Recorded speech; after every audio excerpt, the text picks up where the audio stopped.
always felt the most motivated and most happy when I'm on the way to something.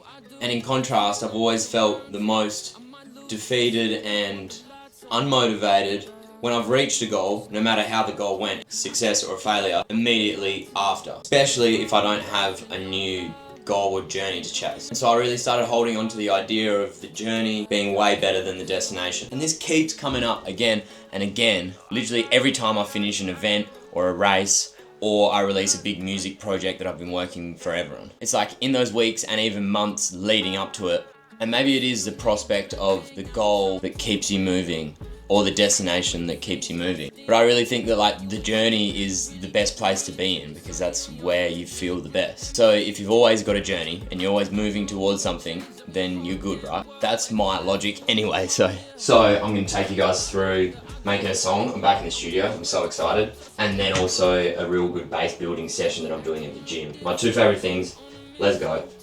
Look at Sadie. Sometimes she's just being hella sus like this. Oh, she's onto us. We got one. I didn't produce this one. Sometimes I produce them, you guys know. Sometimes I don't. I just want to hear some stuff and then I want to just rap over it today. So that's what we're doing. Listen. There's something with a little bit of emotion, but a lot of motivation, you know. Listen to that, bro. If you like waking up, yeah. Can you close your eyes? Yeah. Figure out. Hey. Ready to climb. BeatStars.com.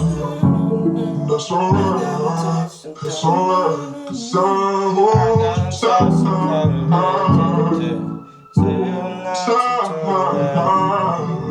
Say how bad it go. Say how bad I want it. Say how bad I'm on it. Say how bad I want it. It's about I got some money. What's that 10 I run it? What's that 10 I'm on it? What's that 10 I'm on it? I don't know if my voice is gonna work. I didn't know to tell that go to silent this, I can upload. Tell me I go to bed and miss, having a roll to far. Tell me how I'm there and go I'm not there. I was scared about a bit, I go them further. None of the beats were doing it for me. So we might make a beat. Or just rap over this sample.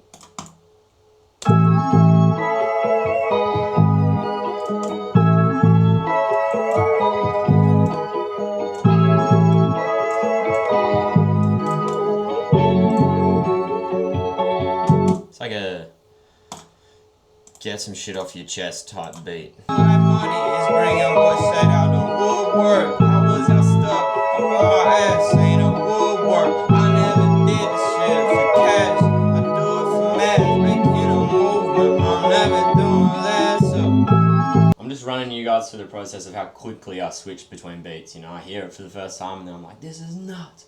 And then sometimes that momentum falls off, you know. If I don't sound that good on the beat, then sometimes it kills it. If I sound good on it, then it really amplifies it. And now we gotta go. I spend a lot of time just then looking through beats, so sometimes that's how it goes. You know, no song today, but we'll get back in the studio and try again tomorrow.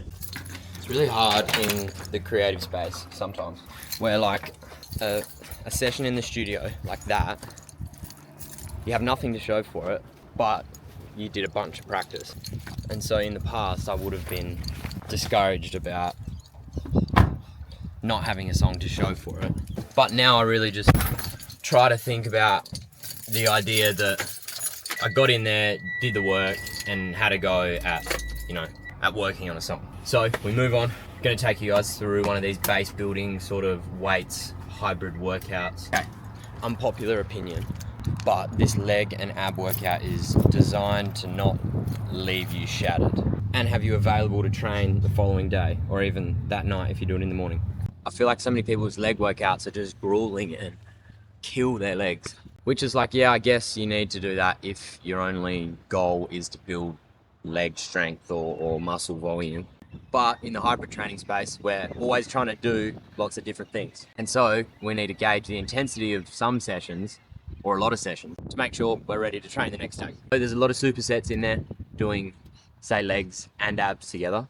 or lower and upper body. And yeah, that's supposed to, you know, not smash your legs as much and help you stay a little more fresh. Heavier side for the first bit of weights, and then more conditioning, sort of metabolic conditioning for the end of the workout. And at the start, I got to do a 30-minute easy jog, and no one wants to see that. So I'm going to quickly go get that done and then take you through the weights.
Don't know if you guys can hear me over the music, and this might get copyrighted, but this is one of my go-to EMOMs for squatting and hinge conditioning. 15 wall balls with a bit heavier than race weight, so 10 for me, or 12, I'd usually do 9. Dumbbell snatches at 15 kilos. I'd normally do 17 or 20, but I haven't done this workout since being in Dubai, so probably like 2 months. So we'll go a little bit easier, and we'll only do 16 minutes instead of 20 minutes. Focus is on good form and still having like 20-30 seconds rest in between rounds.